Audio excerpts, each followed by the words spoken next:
This week, we're talking about why you're not getting started. The Satisfied AF podcast is the place to learn how to create a life and career that's wildly delicious. Want a steamier sex life? We've got you. Want a more satisfying career? We'll cover that too. And you can be sure we'll spend lots of time talking about how to build connected, fun relationships that can handle life's ups and downs. No matter what goals you're working on, this show will help you create a one-of-a-kind life that's just right for you. Join me, life and career coach Corey Lynn, and each week I'll give you lots of practical tips, tools, and proven strategies to help you create all the satisfaction your heart desires. Hello, hello, hello. Happy Wednesday. I have a topic to talk to y'all about today that I think is going to be really impactful for a lot of you. Something that happens in coaching all the time. And I also see it all over, Instagram, TikTok, other places where folks share content is this idea of putting something off. And then once you finally sit down and do it, it takes like 12 minutes. And sometimes it's a work thing, like creating slides for an important meeting or, building out an Excel spreadsheet. Sometimes it's a career thing that's not for your current job, like updating your resume or reaching out to people for coffee chats. Sometimes it's personal stuff, right? Like folding that laundry that's been in the dryer for 6 days or doing the dishes or even sitting down and having a difficult conversation with your significant other. And the interesting thing is sometimes we know ahead of time it's only going to take 12 minutes and we just put it off. And just put it off and put it off. But sometimes we don't know it's only going to take 12 minutes. And we build it up in our heads and we think like it's going to be this impossible, uncompletable task. And then we sit down to do it and it's over in less than a quarter of an hour. And I think this is fascinating. I've coached tons of people on this kind of stuff. And I've coached people on this from like pretty much every angle you could in every like circumstance you could think of. Maybe not every circumstance, but in a lot of different circumstances. And it just happened to a client of mine recently that I was coaching them in the Slack and they had put something off for like an 8-hour workday and then they did it and it took 10 minutes. And I think this can be super frustrating. And something I see a lot with this is that then people may beat themselves up of like, why didn't I just do this sooner? Why do I always let myself get caught in this pattern? Da, da, da, da. So I wanted to take this week's podcast episode to talk through 3 common patterns that may be at play if you find yourself struggling to get started, whether you know the task is going to take 12 minutes or not, and truly whether the task actually will take 12 minutes or not, because sometimes the stuff we put off is sadly not completable in less than a quarter of an hour. So let's dig into it. There are 3 patterns that I see a lot. One of them is actually a pattern I've noticed in myself, and then I kind of gave it a name. And I see it sometimes in other people, and I think the other 2 are actually more common. So the pattern that I've noticed in myself is that I have a resistance to transitioning from one thing to another. And what I've noticed about myself is this doesn't just have to be things I don't want to do. I will sometimes struggle to transition between things, like even between something I don't want to do and to something I do want to do. So like I go country dancing on Fridays. I have for years. I used to in Seattle. Now I've found a place to go country dancing on Fridays in Sacramento. Big thanks to my friend Allison, actually, who introduced me to that country dancing spot. Thank you, Allison. Country dancing is one of my favorite things to do. It's one of my absolute like bliss activities in this world. And yet there have been so many times when I'm like on the couch, maybe watching a little TV, and then it's time to get ready to, go to dancing. And there's a big part of me that's like, I don't want to. I don't want to stop what I'm doing. I don't want to get up. I don't want to change my outfit.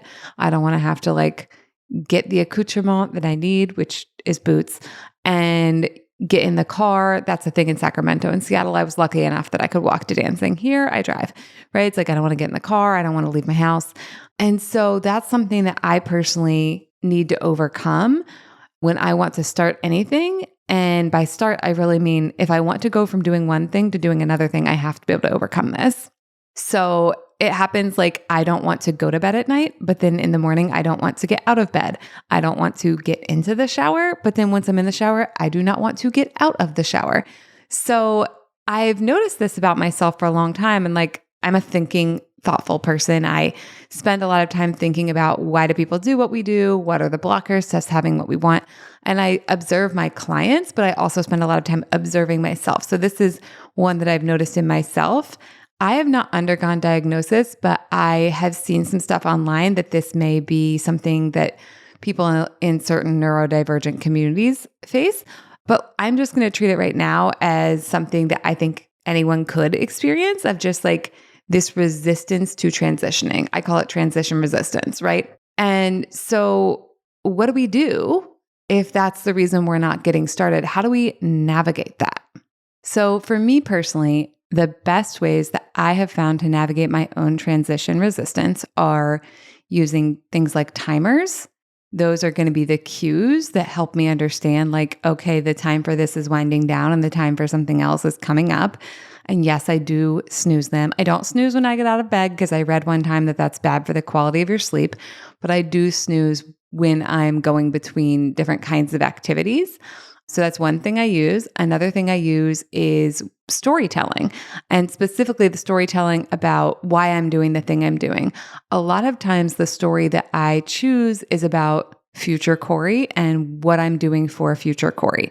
So if I don't want to get up off the couch and drive to dancing, but I know that when I get there, I'm going to feel so good and happy in my body, dancing, twirling, seeing people, hearing the music, then I'm going to use that as a sales pitch from myself to myself. I'm going to market to myself about the decision of like, listen, I think you'll be really happy if you make this decision. I know right now you kind of don't want to get up, but I think if you do, you're going to be really happy you made that choice, right? So like I have timers and alarms. I actually do have them for Fridays, like, and they tell me what to remember to bring too. I have a timer that's like, bring your boots, bring a water, and bring socks. Cause, you know, in the winter I wear socks and so I already have them on, but in the summer I'm not wearing socks usually throughout my day, but I need socks for inside my boots. So the timer has two functions, right? Function one is it reminds me what are the things I need to be bringing with me.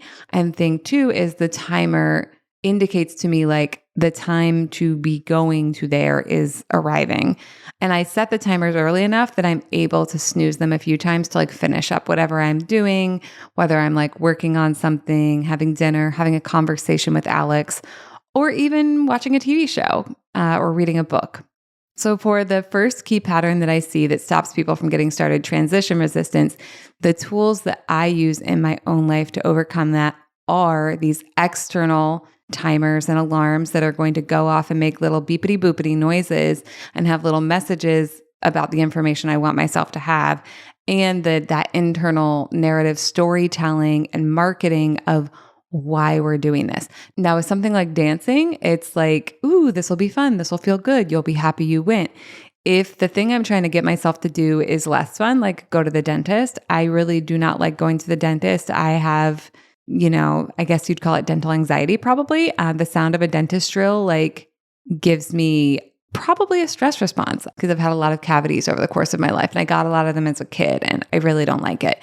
So for something like that, where I know like, oh, this is going to bring up like lots of negative feelings, then the story is like, okay, but we want to protect our teeth, right? Like we want to protect our teeth overall and we're going to feel so much better when we've gone. And when we go to the dentist regularly, then it's less likely that we're going to have a cavity to have to fill later, that kind of stuff. So it's the timers and then the narrative storytelling.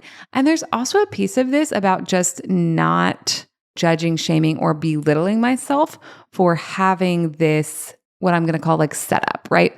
I think a lot of times we create really negative experiences for ourselves when we have a pattern that we exist inside of, and then we judge or shame the pattern. So if I had transition resistance, but I'm over here saying like, I shouldn't have transition resistance, like I'm a coach, I should be better than this, or like I'm an adult, I'm 40 years old, like why am I still having this? That's going to make me feel bad about myself. It's going to make me kind of like shrivel up or like want to run away. That's not going to help me do what I want to do or feel good about myself. I firmly believe that when I feel good about myself, I do more of the things that align with my values. So I work hard to center the narrative of myself around me being like capable and good at things and worthy. And if there are difficulties that I need to overcome, I have the skills to overcome them. And if there are, moments in my life when I haven't lived up to my own values, like then I can make amends and do repairs and learn new skills. But I think it's really important to like center the narrative around like me in a positive way versus in a negative way. And I think what gets people into a lot of trouble, whether it's getting started on a task, following through on a task, starting a habit, stopping a habit, creating a new relationship, is if they center the narrative of themselves around like negativity or like perceiving their attributes as negative or bad. That makes it really hard to then continue to do whatever the work is long enough to get whatever result is that you want. Okay, so that is the first key pattern I see that stops people from getting started. That's transition resistance. What's the next key pattern that stops people from getting started? So another key pattern that stops people from getting started, pattern number 2, is predicting that it will be hard or unrewarding. So whatever it is that you're not getting started on, if you have predicted that it will be hard or unrewarding, why would you do it, right? If your brain's like, going to be hard, you're like, yeah, I guess I won't do that. Or I'll put it off until like the very last minute and then I'll use adrenaline to get it done. And then I'll be so annoyed at myself because it will ruin my whole day. So this is interesting because when you predict something's going to be hard or unrewarding, it really depends. Like if it's a work thing, you're probably still going to do it. You're just going to put it off and put it off and put it off and create a bunch of stress for yourself along the way. And then again, like get it done at the last minute in this like adrenaline rush, and then probably beat yourself up for being such a procrastinator. Or if it's a personal thing, you might just not do it. So I think this is a big risk factor, right? For a lot of people, they'll kind of get everything done or get enough done at work because there's kind of this fear of consequences there. But then for the things that matter the most to them, for the things in their personal life, for like a difficult conversation with their partner, or if they don't have a partner, finding a partner, they won't push through that prediction of difficulty or something not being rewarding enough. And then they just won't ever do the thing. And then they won't ever get the result or outcome. And what does that usually lead them back to? It's probably going to usually lead them back to then beating themselves up about not following through or not doing what they said they'd do or not taking the action to get them to where they want to go. So this is interesting because some things really will be hard, but a lot of things are not as hard as we think they will be, and they don't take as long as we think they will take, and they're more rewarding than we think they will be. So there's actually a great book by Dr. David Burns called Feeling Good. And in this book, he talks through a lot of the different thought patterns that cause problems for us and different methodologies for handling those thought patterns. And I was rereading a section of it today, and it really overlapped with what I wanted to talk about on today's podcast because he was talking about this method of tracking, right? If you have a task to do and you are not wanting to do it, it's like writing down ahead of time, like how hard do you think this is going to be and how rewarding is it going to be? And then you do it and then you record how hard it actually was and how rewarding it actually was. And what people generally find, according to Dr. David Burns, and also according to a lot of the work that I've done in my own life and with clients, a lot of the time people find that it's less work than they thought it would be, and it's more rewarding than they thought it would be. And that's such good information to know because that can really help you recalibrate your own perspective on getting started on things. And that can help you kind of shift from like always putting everything off to being like, you know what? I bet I can get it done in 10 minutes. Like, let's just find out. Now, of course, the truth is you can't get everything done in 10 minutes. And so sometimes what this also shows us is like there'll be something we put off for 8 hours because we thought it was going to be really hard. We did it in 10 minutes. There may be something else that we thought we could do in 10 minutes and we sit down to do it and it turns out to be more complicated. But I think this is the thing. It's like when we predict how hard and how rewarding something's going to be, we're often wrong. We can be wrong both directions. But when we do something like what Dr. Burns recommends in the book, which is kind of evaluating and fact-checking ourselves around that, then we can get more information. And guess what that's going to help us do? That's going to help us predict more accurately in the future and have a better understanding of like what kind of tasks will take what kind of time commitment, what the payoff will be, And then we can use that to help us figure out how we want to put those things onto our calendar and how much time we want to give ourselves to do those things. So basically what I'm saying there is, even if it doesn't delight you, what you find out when you track and fact check yourself, I think it's still really useful information that will actually help you get started on things and complete them and have a more enjoyable experience of both.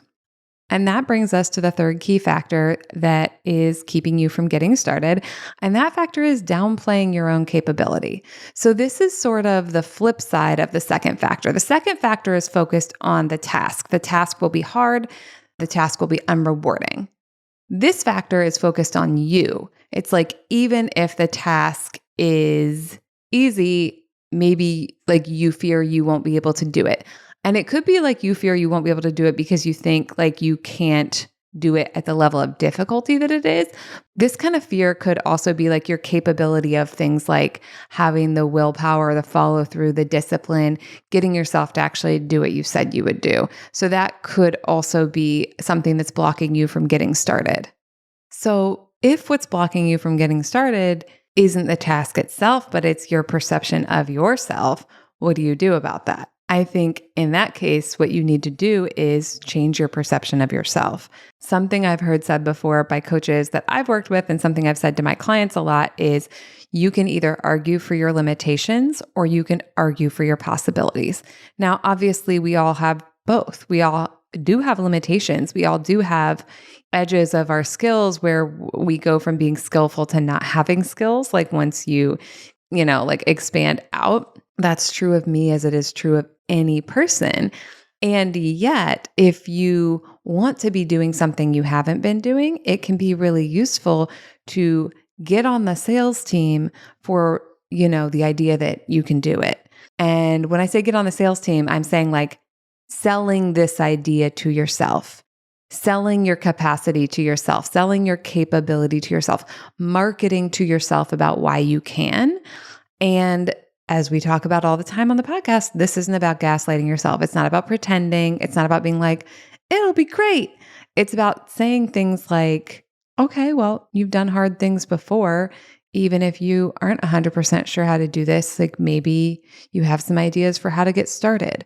And it's looking through your own history for evidence as well. Is there any evidence that you actually do have the ability either to do the thing you want to do or to learn how to do a new thing? So a lot of times in life, we want to do something and we don't have this skill yet, but do you have some evidence that you know how to learn skills? I bet you do. If you can walk and you can talk, you weren't born that way and you learned those skills in your lifetime. So if you can learn those things, I bet that you can also learn this other thing.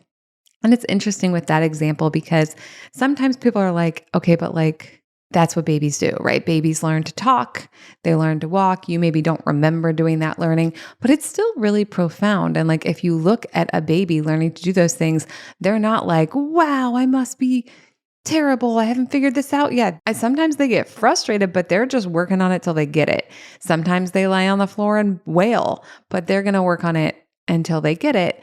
And I think with babies and children, there's this idea of well, of course they're learning. And for some reason, people stop giving themselves permission in that way, as they become adults. And I would just invite you to give yourself permission in that way. What if it was perfectly okay for you to not know how to do something, whether, it's something like having the willpower to follow through on a choice, or whether it's something like doing the two-step, which is the dance that I do, on Friday nights. If you were willing to believe that you have the capacity to learn, then that's going to go really far for you. First of all, you already have lots of capability. Every client I've worked with, they'll be like, I can't do this thing. And I'm like, okay, but tell me the evidence you can. And there's usually a lot of really compelling evidence that they already can. And you already can do amazing things too. I just know you can. But also on top of these skills you have, if you just believe in your capacity to learn, that will cover pretty much everything else. Now, are you actually going to learn everything? Probably not everything. There's a lot of knowledge in the world. There's a lot of skills. There's a lot of languages. You're probably not going to learn them all. You will need to make choices about what's worth your time to learn. But if there's something that you keep saying you're going to do and you don't start, you keep putting off starting it, and it's because you question your own capability, what if you tried just flipping that around and being like, what if I can do it? What if I can figure it out? What if I could just get started? What if I did just spend 10 minutes on it? I think you'll be really impressed with how much progress you can make just by flipping your negative beliefs and kind of like turning them into powerful questions of how can I, how could I? So those are the 3 key patterns that keep you from getting started: transition resistance, predicting that the task will be hard/unrewarding, and downplaying or doubting your own capability.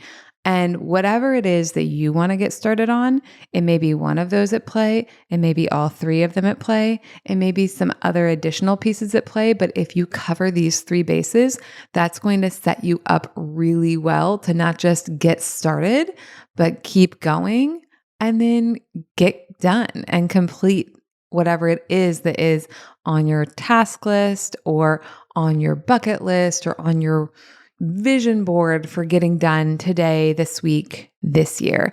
And if this podcast was super helpful, but you want, a little more customized support, or like when you go to implement the tools, you're running into some other obstacles, that's exactly the kind of stuff that we do in one-on-one coaching together. And I do have room for a few new or returning clients right now. And if you would like to have one of those spots, just go on over to CoreyLynn.com/learn more, sign up for a consult call. And what will happen is we're going to have just a free conversation where we talk about what's going on with you. And then if it seems like a good fit, I will tell you how I currently work with clients. You'll get a lot out of the consult call. And I really want to welcome you to come and do the consult call, even if you're not sure about coaching. This is not a hard sell situation. This is a conversation where I'm going to tell you honestly, like what I think about your situation and whether I think coaching is a useful fit for it. It's not always.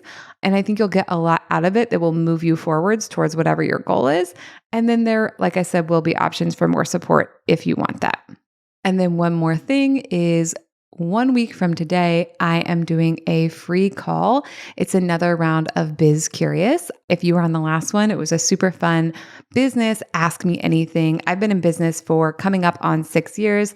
And so I host this free call sometimes so that people can bring their business questions, whether you're just starting out in business or you've been in business for a few years or you've been a longtime business owner. If you have questions about how I'm doing things, if you have questions about scaling, etc., or just getting started, I will answer those both from the mindset and coaching point of view and from my own experience as well. And then on the next one, we're super lucky and we have my friend Brenda on there as well. And Brenda is a lawyer and she can also help answer your legal questions. And she's supported entrepreneurs as well and helping them get their businesses set up. So if you want to sign up for that call, go to CoreyLynn.com/learn more, and there will be a sign up for that call available there. All right. Thank you so much. Have a lovely week, and I will talk to you next time. Bye. Thank you for joining me for this week's episode of Satisfied AF.